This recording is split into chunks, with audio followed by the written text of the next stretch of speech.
이 연준의 기준금리 인하 시기가 늦어질 거라는 실망감에 주가가 힘을 받지 못하고 있는 상황이죠. 이 틈을 이용해서 2세, 3세에게 주식을 증여하는 기업들이 많이 늘고 있다고 합니다. 네, 이 하락장을 이용해서 또 경영권 승계 작업은 물론 절세 효과까지 누린다고 하는데요. 주식 증여, 절세 노하우 저희와 함께 알아보시죠. 오늘은 도움 말씀 이경호 세무사께서 주시겠습니다. 어서 오세요. 네.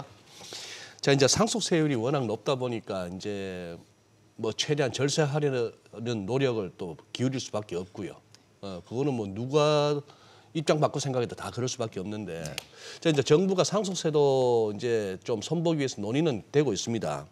이 기업 규모가 클수록 이 상속이나 증여 고민이 많을 것 같은데요. 네, 이 세계 최고 네. 수준의 이 우리나라 상속세율은 네. 재벌 기업들에게도 부담이 되고 있습니다. 과거에는 이 일감 몰아주기 방식 등으로 해서 이 편법 승계가 가능은 했는데요. 현재는 이 많은 규제로 인해서 여의치가 않은 상황입니다. 그리고 이 계열사 지분을 미리 확보하지 못한 이 재벌 2세, 3세들 같은 경우에는 이 엄청난 세부담 때문에 지배구조를 개편한다든지 아니면 이 배당을 늘려서 상속세 재원을 마련한다든지 이런 대책을 강구하고는 있습니다만 뚜렷한 해결책을 내놓지는 못하고 있습니다. 이러한 가운데서 이 높은 상속세를 피하기 위해서 외국으로 회사를 이전을 고민하는 기업들이 많아지고 있는데요. 네. 가장 대표적인 나라가 이 싱가포르입니다. 예, 2008년부터 상속세하고 증여세를 폐지를 했는데요.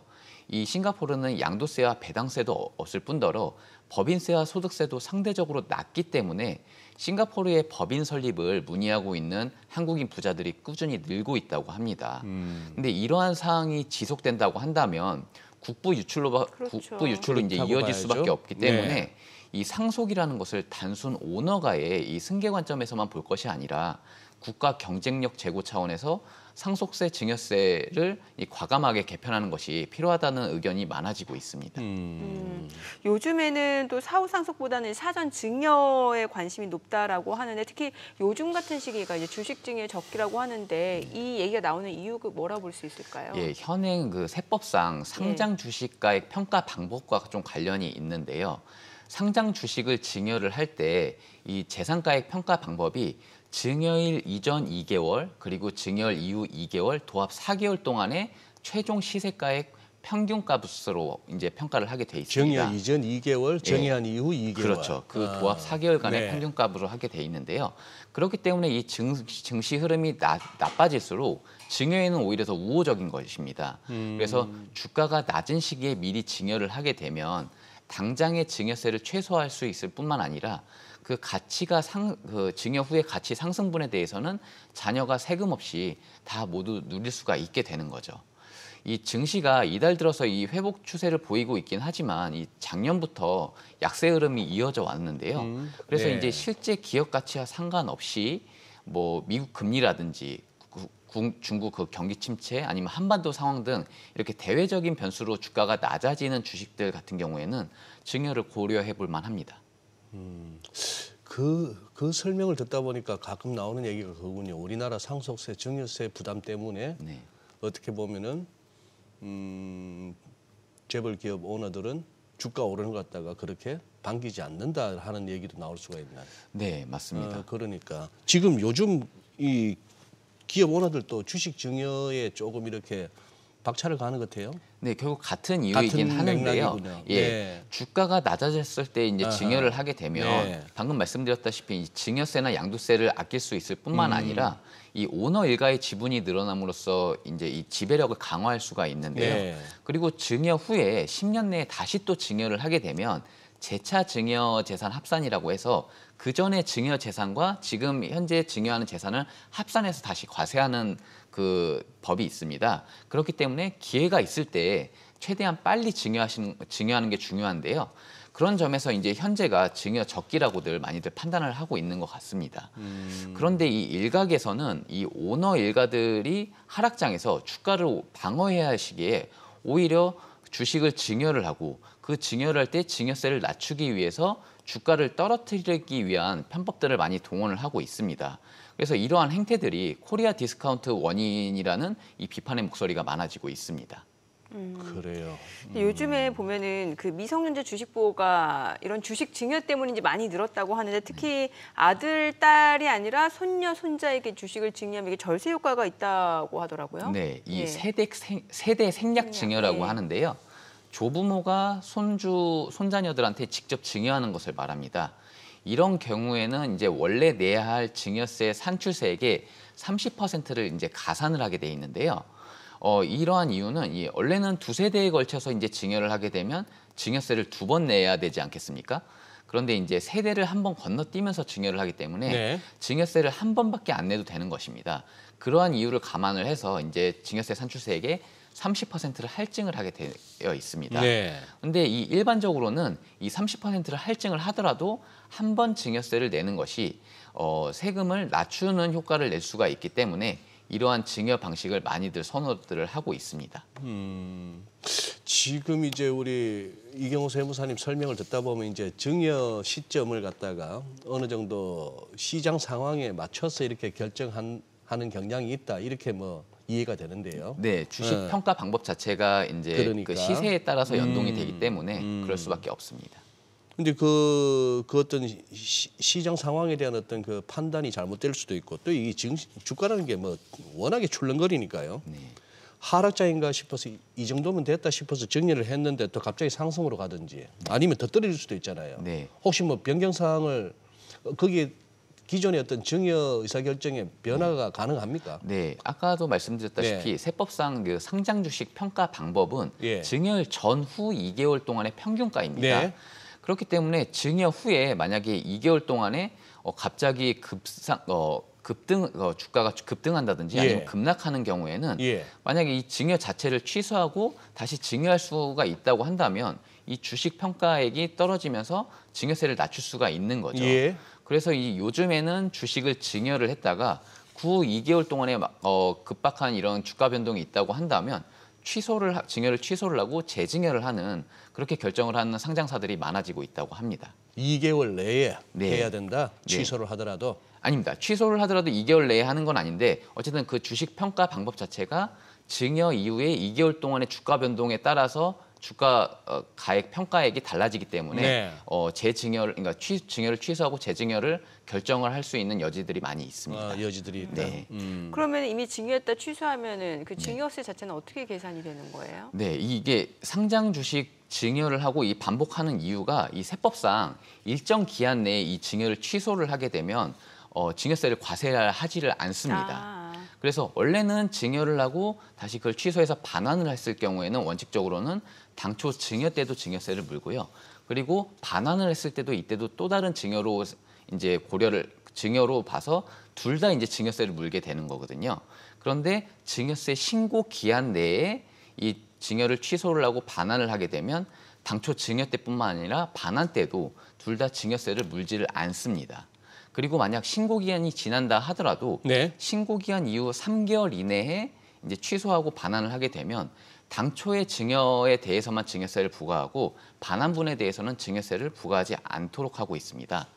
그런데 만약에 이 증여 재산이 금전이다 네. 이렇게 된다고 한다면 반환 시기와 상관없이 원칙대로 당초 증여분과 반환분 모두 둘 다 증여세를 과세하게 돼 있습니다. 그래요.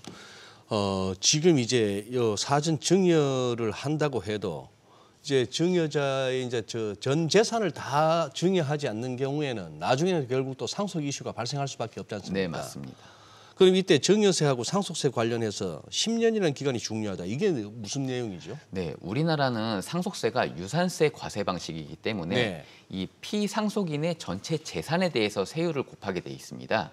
그렇기 때문에 이 누진세 효과가 굉장히 극대화될 수가 있는데요. 예. 이 누진세 효과를 줄이기 위해서 생전에 미리 증여를 함으로써 상속 재산을 규모를 좀 줄여야 예. 한 경우가 많이 있습니다. 예. 그런데 이 증여를 할 때에도 증여일로부터 10년 이내에 만약 상속이 발생을 하게 된다면 사전증여 합산이라고 해서 종전에 증여했던 재산가액이 상속재산에 합산이 돼서 아하. 이 세부담이 늘어날 수가 있습니다. 그래서 증여일로부터 10년 동안은 건강을 유지를 해야 이 사전 증여 효과를 볼 수가 있습니다. 건강을 유지해야. 네. 그런데 이 징역 후에 이 10년이란 기간이 이제 고령자분들께서는 굉장히 부담스럽고 예, 장담을 할 수가 없죠. 네, 그 기간이 굉장히 부담스럽기 네. 마련인데요. 근데 그 10년이란 기간을 절반인 5년으로 줄일 수 있는 방법이 하나 있긴 합니다. 뭐예요? 그거는 이제 징여를 할 당시에 네. 상속인이 아닌 자한테 징여를 하게 되면 이제 그 합산하는 기간을 5년으로 이제 절반으로 줄일 수가 있습니다. 근데 이 상속인이 아닌 자의 가장 대표적인 게 가족 중에는 손자녀가 될 수가 있고요. 그리고 사위 며느리가 이 상속인 아닌 자의 가장 대표적인 가족이 될 수가 있습니다. 아, 손자, 손녀, 그러니까 세대 그 증여할 때 세대 네. 생략을 하는 게 또 그렇죠. 이런 또 이슈가 그렇습니다. 있네요. 세대 생략의 하나의 이점으로서 또 이러한 측면에서 또 이점이 있을 수가 있는 10년이란 거죠. 기간이 5년으로 주는 네, 맞습니다. 그렇기 때문에 이 자녀한테 직접적으로 이제 증여를 하기보다는 이 아들 세대 아니면 딸 세대한테 준다고 생각을 해서 손자녀나 사위 며느리한테 적극적으로 이렇게 골고루 이제 증여를 하시는 것이 절세의 하나의 방법이 될 수가 있습니다. 우리 패널분들 설명하실 때 우리 정민 앵커가 중간에 막 추가 질문하시는 경우는 좀처럼 없는데 네. 방금 굉장히 관심 사항이었던 것 같아요. 아니 그냥 궁금한 그냥 거예요. 궁금해서. 이게 상속을 하시는 분도 관심이 많으신데 네. 앞으로 받으실 분들이 더 관심이 사실 많습니다. 근데 모든 제도가 이렇게 설명을 듣다 보면 다 그럴만해요. 네. 제가 저 훈련소에서 군대 때 훈련소에서 네. 이 불합리하고 이 뻘짓을 왜 하나 싶었는데 네. 나중에 제대하니까 이해가 되더라고요. 아, 다 필요하다. 아, 네. 그 10년 얘기가 뻔하네요. 네. 증여하고 네.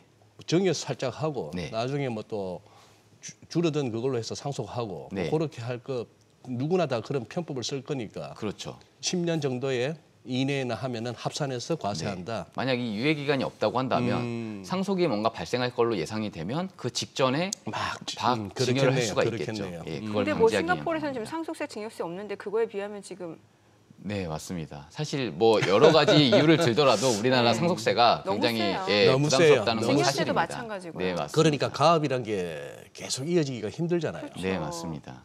특히 그래서 이제 가업 승계 상속공제라는 것도 많이 이제 과거에 네, 비해서 많이 늘어나고 네. 있기는 합니다. 예. 근데 이- 비상장법에는 그 주식 평가 자체가 이게 조금 페어하지 않은 경우들이 굉장히 많다고 하더라고요. 네, 맞습니다. 그거는 이제 비상장 주식 같은 경우는 재무제표 네. 상의 이제 데이터로 이제 평가를 하게 돼 있는데요. 이것들이 이제 현실의 이제 기업 가치와 현재 실제 기업 가치를 반영하지 못하는 경우도 많이 있어서 그러니까요. 그런 데 있어서 많이 불합리하다고 느끼시는 분들이 많이 이제 있는 것 이런 같습니다. 어떤 문제의식이나 이런 얘기가 하루 이틀 된 것도 아니고 네. 진짜 우리나라에서 오래되어 온 화두인데 네.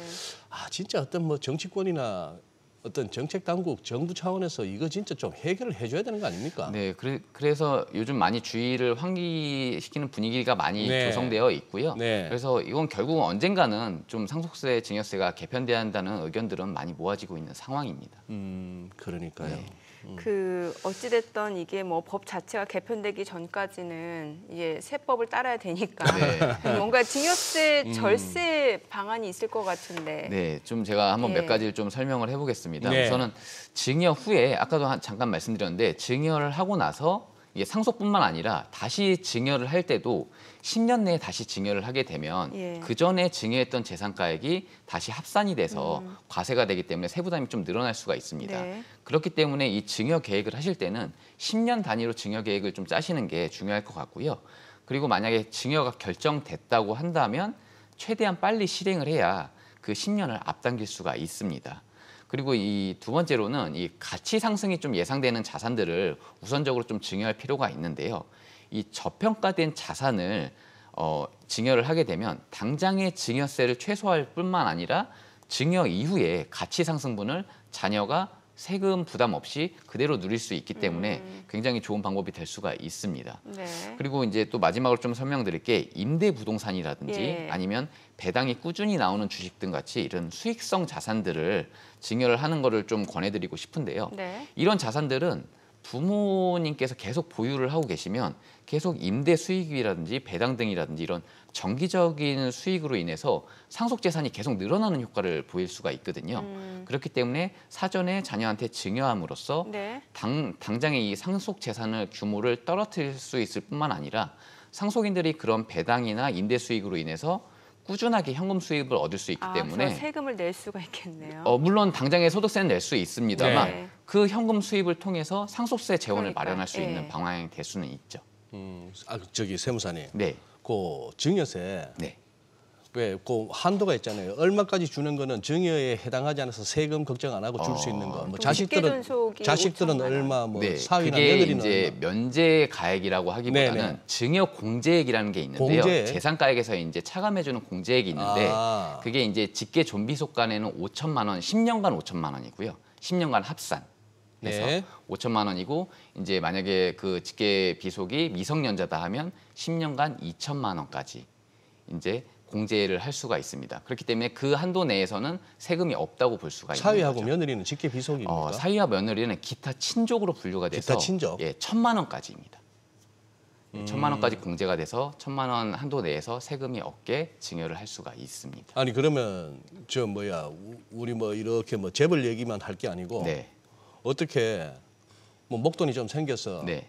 자식들한테 한 돈 1,000만 원, 2천만 원 이렇게 주는 것도 증여세 내야 됩니까? 뭐 당장에 증여세 신고를 하시는 게 좀 좋긴 합니다. 왜냐하면 아까도 말씀드렸다시피 재차 증여 재산 합산이라고 해서 그 전에 종전에 그 증여했던 재산가액이 10년 내에 만약 또 재증여가 일어나면 합산이 된다고 하지 않았습니까? 예. 그 10년을 최대한 당기기 위해서는 만약 세금이 없다고 하더라도 증여세 신고를 해야 합법적으로 이제 그 2천만 원, 1,000만 원, 2천만 원에 대해서 이제 공제를 받으실 수가 있기 때문에 오히려 세금이 없다 하더라도 증여세 신고를 하시는 걸 좀 권해드리는 바입니다.